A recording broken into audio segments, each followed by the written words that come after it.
반갑습니다. DSA 컨설팅 대표 김대용 원장입니다. 오늘 복장은 좀 양해 부탁드립니다. 제가 오늘 일이 많았어요. 냉장고 갑자기 고장이 나서 4번이나 수리를 했는데 안 되는 거예요. 그래서 5년밖에 안 됐거든요. 그리고 그때 당시 때 제일 비싼 냉장고였어요. 근데 기사님이 그러더라고요. 안에 냉장고 고유의 기능만 하는 냉장고가 오래 가지, 냉장고의 고유의 기능이 아닌 다른 게 막 섞여 있는 게는 오래 못 간다. 그러니까 복잡하고, 그러니까 본질에 충실해야 된다 이거예요. 말씀하신 취지가 저 오늘 뭐 하나 배웠어요. 그래서 이제 하다가 안 돼가지고 이제 새 제품으로 교환했는데, 그래서 이제 원래 제가 가지고 있는 제품의 반값에 해당되는 새 제품으로 그냥 골랐어요. 그 말씀을 듣고 본질에 충실하는 게 제일 좋다. 사람은 비싸면 다 좋을 거라고 생각하잖아요. 그래서 저도 그게 얼음 정수기 냉장고라고, 그게 5년 전에는 그게 제일 고가의 아주 첨단 냉장고였는데 고장이 너무 자주 나는 거예요. 그래서 그냥 이번에 절반 가격의 제품으로 그냥 교환을 했는데, 이건 그냥 딱 냉장고 기능만 하는 걸로 함축하는 바가 크다고 생각합니다. 항상 본질에 충실해야 된다. 여러분들의 심층 면접도 본질에 충실해야 됩니다.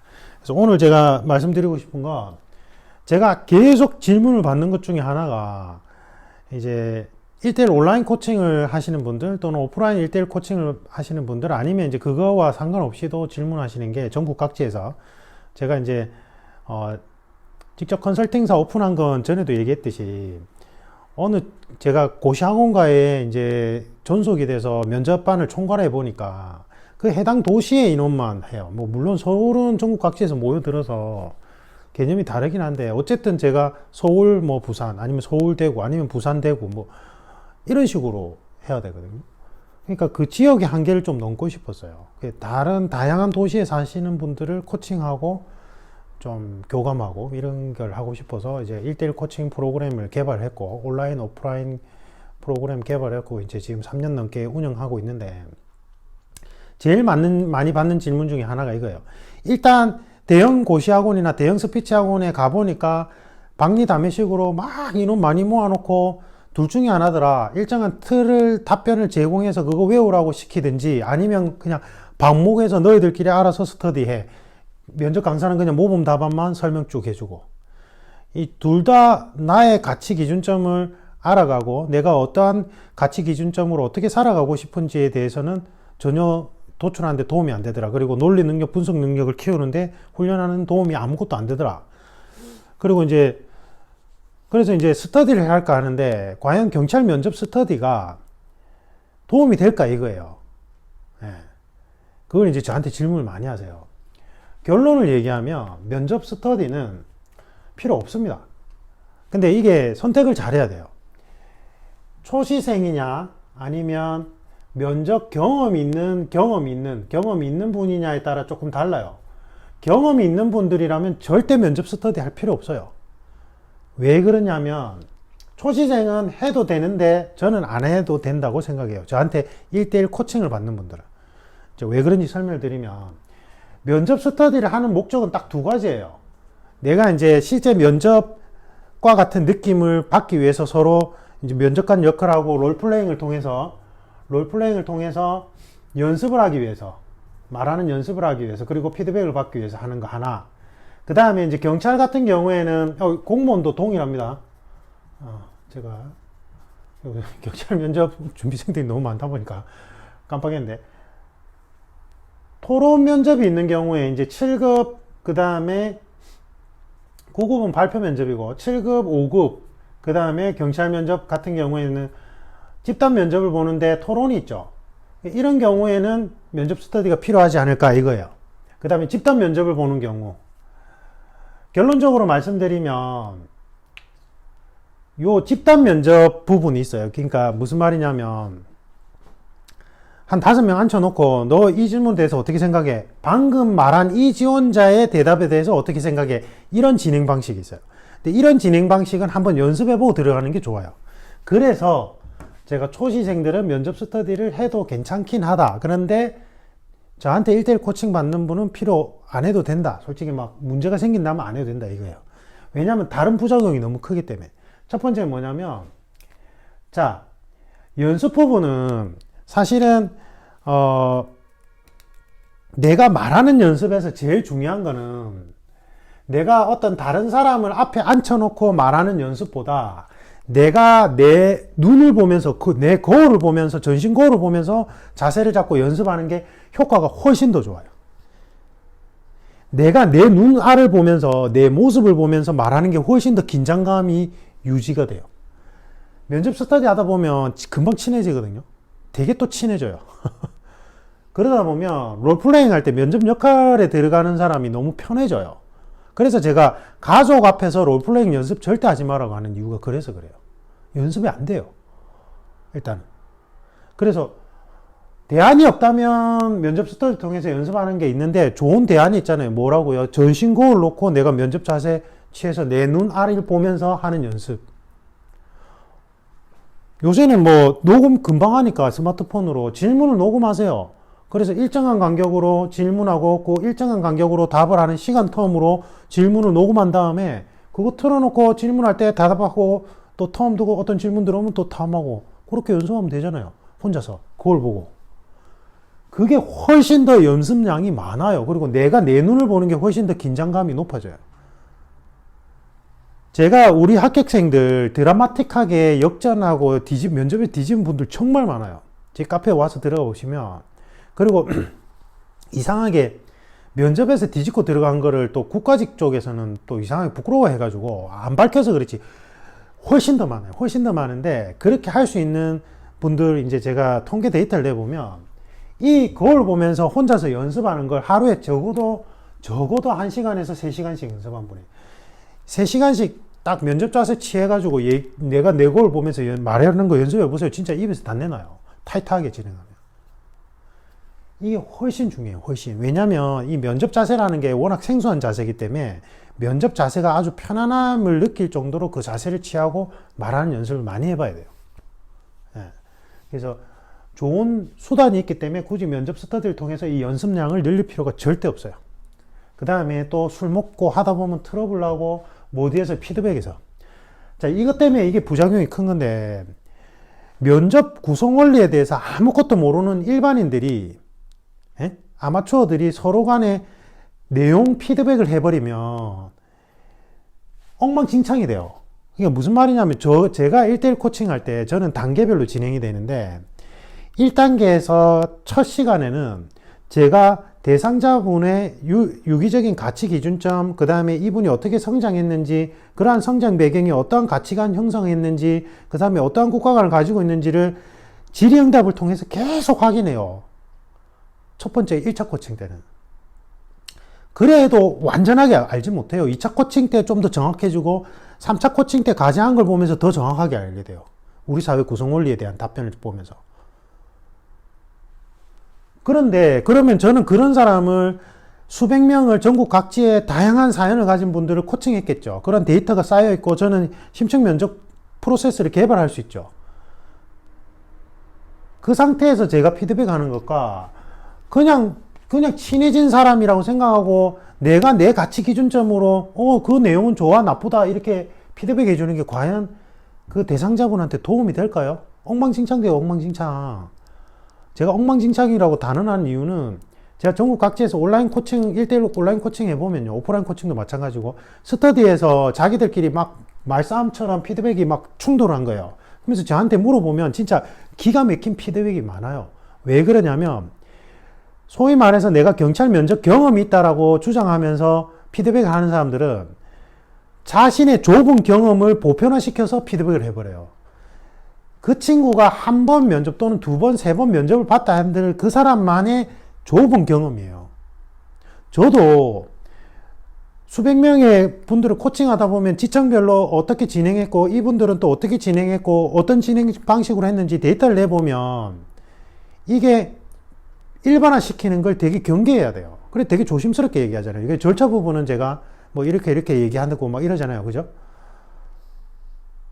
그래서 본인만의 좁은 선입견으로 피드백하는 경우가 많아서 오히려 독이 되는 경우가 훨씬 더 많았고, 그 다음 두 번째 문제는 뭐냐면 그런 분들이 대체로 보면 기존에 대형 고시학원을 다닌 경우예요. 그러면 대형 고시학원의 면접 강사분들이 과연 이 심층면접 구성 원리를 알고 얘기하는 것일까? 정말 전국에서 유명한 스피치 학원이에요. 대형 스피치 학원이 다 그렇다는 게 아니라 대형 스피치 학원인데 광고도 엄청나게 때려요. 그래서 사람도 많아요.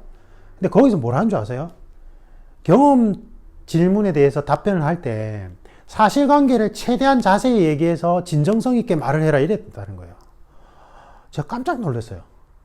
사실관계는 한 줄 또는 두 줄로 육하 원칙에 따라서 간략하게만 얘기해야 돼요. 경험 질문에서 여러분들에게 측정하고자 하는 바는 제가 다른 영상에 설명을 자세히 했는데, 사람은 어떤 사건에서 일정한 패턴을 보였다면 유사 사건에서 유사한 패턴을 보일 확률이 높아요. 경험 질문이란 건, 자, 이 사람이 어떤 케이스에서 어떻게 행동했는지 행동 패턴을 알게 되면 입사 후에 또는 합격 후에 우리 조직체에서 유사한 사건일 때 이 사람이 어떻게 대응할지 예측할 수 있어요. 누가? 면접관이요. 행동 패턴을 검증하고자 하는 게 경험 질문이기 때문에 사실관계는 중요하지도 않고, 여러분들이 사실관계를 길게 얘기한들 면접관은 그 사실관계가 진짜인지 아닌지 확인할 방법이 없는 거예요.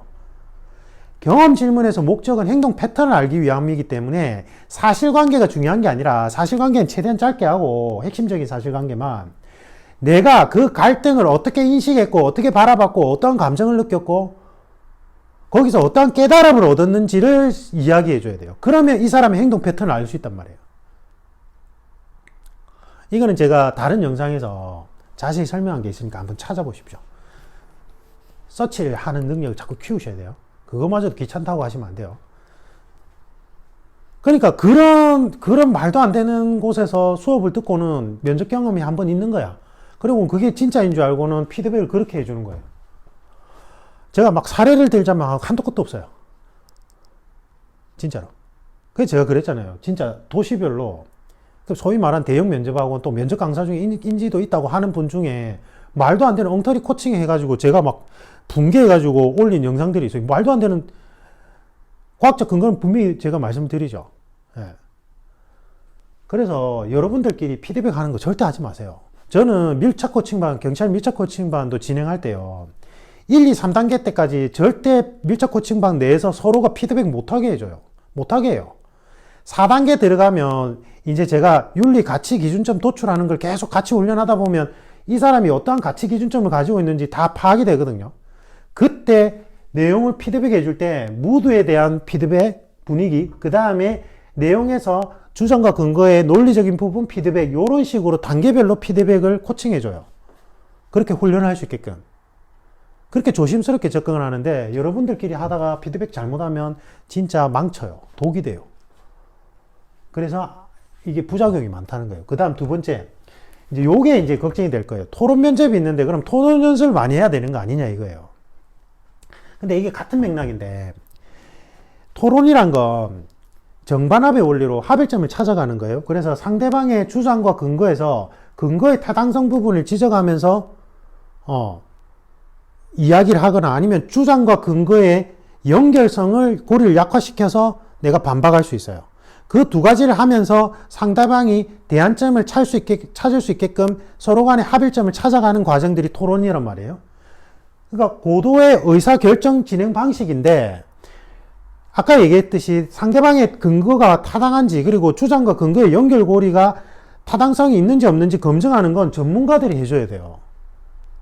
토론 능력을 끌어올리려면요. 근데 여러분들끼리 고만고만한 사람들끼리 토론해봐야 맨날 핵심 쟁점 건들지도 않고, 지역적인 쟁점 어디서 본 거 누가 분석해준 거 그거 있잖아요. 경찰 면접 강사분 중에 자기가 막 정리해준 거 있잖아요. 그거 그냥 서로 간에 외워가지고 얘기하고 있어요. 서로 간에. 그게 무슨 토론이에요. 그러다가 준비 못한 주제가 나오면 어떡할 거예요? 예? 그럼 어떡할 거냐고. 핵심 쟁점은 말하지도 않아, 심지어. 그럼 선생님, 토론 준비 어떻게 해요? 선생님하고 온라인 1대1 코칭하면 돼요? 돼요. 왜? 전 전문가잖아요. 제가 여러분들이 과제한 걸 보면서 어떤 시사에 대해서 분석할 때, 제가 시사 포개기는 처음이 면접이 1에서 5단계인데 시사 포개기는 또 1에서 3단계가 같이 들어가 있어요. 그래서 헌법학 이론 바탕으로 이론 설명, 그 다음에 그 이론이 실제 어떤 핵심 쟁점 역할을 하는지 2단계 과정이 있어요. 그게 시사 포개기 이야기 편이에요. 그 다음에 실제 시사를 가지고 이 핵심 쟁점을 분석한 연습 방법을 통해서 어떻게 분석해 나가야 되는지 훈련을 시킨단 말이에요. 그건 뭐예요? 그렇게 하다 보면 당연히 핵심 쟁점에 대해서 주장과 근거를 펼쳐나갈 수 있고 근거의 타당성과 연결고리에 대한 타당성을 검증할 수 있는 능력치를 끌어올리는 거죠. 그럼 자연스럽게 토론 능력이 올라가요. 근데 이제 이거죠. 걱정하시는 부분은. 서로가 공방 주고받으면서 사회 진행자의 멘트, 그 다음에 내가 공격 방어를 할 때 어떤 주의해야 되는 멘트들, 태도적인 부분들, 이걸 걱정한단 말이에요. 그래서 제가 이거는 코칭할 때도 설명드리지만 어떤 걸 하면 제일 좋냐고 말씀을 드렸냐면 그 영상이 있어요. 그것도 찾아보세요. 간략하게만 설명드릴게요. 토론, TV, MBC 100분 토론을 보세요. MBC 100분 토론을 보면서 거기 스크립트가 제공되니까 내가 거기서 역할극을 하면 돼요. 롤플레잉으로.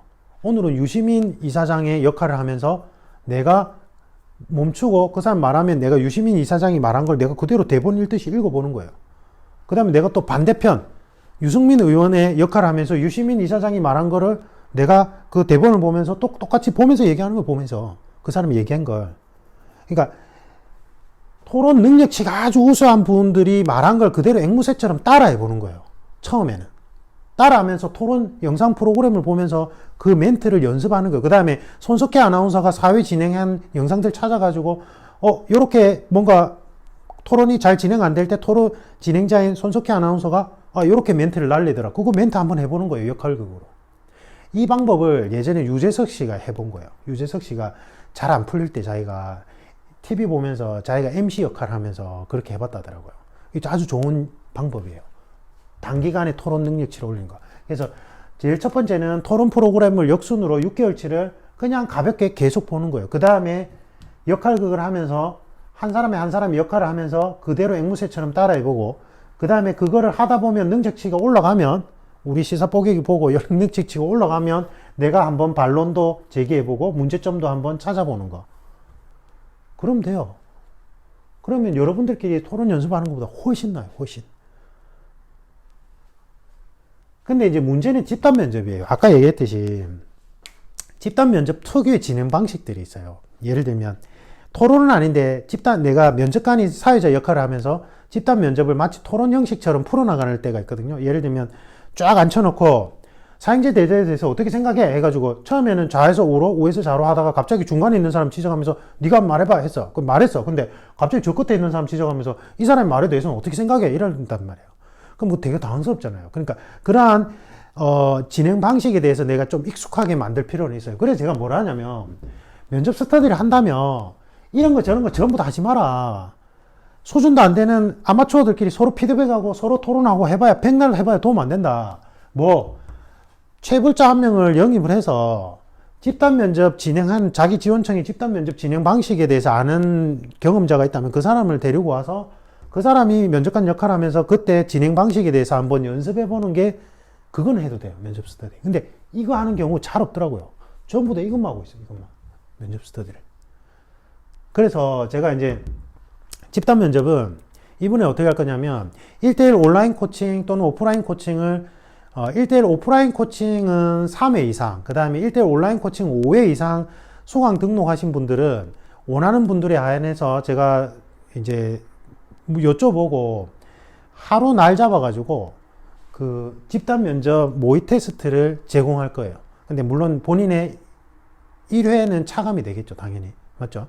왜냐하면 온라인 코칭은 전국 각지에 막 서울에도 있고 뭐 인천도 있고 강원도 있고 다 흩어져 있는데 한번 내려와서 오프라인 코칭을 받고 싶어 하는 분들이 많아요. 실제로 온라인 코칭 하는데 하루 한 번 정도는 오프라인 코칭 받는 분들도 좀 있거든요. 그래서 제가 생각을 한 게 요런 거는 한번 경험만 해보면 돼요. 이 진행 방식에 대해서 경험만 해보면 되기 때문에 제가 요걸 모의 테스트를 제공할 거예요. 1대1 오프라인 코칭 3회 이상, 그 다음에 온라인은 5회 이상 수강 결제하신 분들에 한해서 1회 차감하는 조건으로 모의 테스트를 무료로 할 수 있게끔 하는 거 하나. 그 다음에 제가 집단 면접의 다양한 유형 방법에 대해서 그리고 주의해야 될 점은 따로 영상으로 요 다음 영상으로 촬영해서 올려드릴게요. 됐죠? 제가 좀 강하게 표현했는데 제가 면접 스터디에 대한 부작용을 많이 겪었어요. 제가 코칭 수강 그러니까 제가 코칭 하시는 분들 통해서 그동안 기수별로. 그래서 저는 좀 반대하는 입장입니다. 만약에 한다면 요것만 하세요. 요것만. 한다면 어쩔 수 없이 해야 된다면. 근데 부작용이 더 많았어요. 저희 카페 네이버 DSA 컨설팅 카페 들어오셔서 거기 수강 후기 쭉 읽어보시면 그런 거 하나 나올 거예요. 면접 스터디 때문에 너무 괴로웠다 이런 수강 후기들이 있을 거예요. 그래서 저는 일단은 안 해도 된다고 생각해요. 우리 합격생 중에 안 하고 가신 분도 꽤 많아요. 꽤 많고. 그리고 뭐 기존에 다니는 거기 종합학원을 뭐 취소하고 이걸 할까요? 뭐 그거는 본인 선택 사항이라서 아무 상관없는데 대신에 이제 주의할 점은 제가 과제량이 어마어마하게 많아요. 예. 과제량이 많으니까 그건 좀 감안을 하셔야 되고, 그 다음에 이제 본인이 이제 그 해당 지역 학원을 대형 뭐 면접학원이나 스피치 학원 다니시면서 이제 마지막으로 1, 2회 정도 체크받고 싶어 하시는 분들이 있거든요. 그런 분들은 괜찮아요. 그렇게 하셔도 되고, 근데 아마 좀 멘붕이 올 가능성이 높아요. 대체로 그랬거든요. 그래서 프로그램대로 진행하는 게 제일 좋습니다. 제가 추천드리는 거. 이상입니다. 감사합니다.